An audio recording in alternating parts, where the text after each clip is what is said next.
Hi friends, இன்றைக்கி 5 நிமிஷத்தில் இந்த தக்காளி குருமா வச்சிடலாங்க. இட்லி தோசைக்கெலாம் சூப்பராக இருக்கும். இது போல் ஒரு முறை செஞ்சு பாருங்கள். வாங்க வீடியோக்குள்ளே போகலாம்.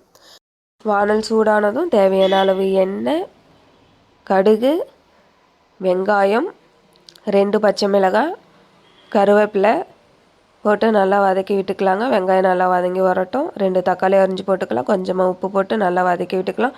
தக்காளி வதங்கி வர டைமில் தேங்காய் பொட்டுக்கல்லை போட்டு அரைச்சி ரெடியாக எடுத்து வச்சுக்கலாங்க. தேங்காய், சோம்பு, கொஞ்சமாக தண்ணி விட்டு அரைச்சிட்டு கொஞ்சமாக பொட்டுக்கல்லை போட்டு தண்ணி ஊற்றி நைஸாக அரைச்சி ரெடியாக எடுத்து வச்சுக்கலாங்க.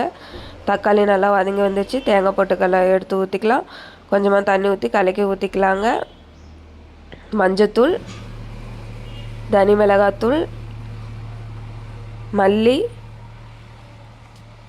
கலக்கி விட்டுக்கலாங்க. தேவையான அளவு தண்ணி ஊற்றிக்கலாம். குருமாவுக்கு தேவையான அளவு உப்பு போட்டு கலக்கி விட்டு பெப்பர் கொஞ்சமாக போட்டுக்கலாம். கலக்கி விட்டு வச்சிடலாங்க. குருமா நல்லா கொதி வரட்டும். குருமா ரெடி ஆகிடுச்சிங்க. கொத்தமல்லி தழை கொஞ்சமாக தூவி விட்டு 5 நிமிஷத்தில் தக்காளி குருமா ரெடி ஆகிடுச்சிங்க. இந்த வீடியோ பிடிச்சா லைக் பண்ணுங்கள், ஷேர் பண்ணுங்கள், சப்ஸ்கிரைப் பண்ணுங்கள். பாய்.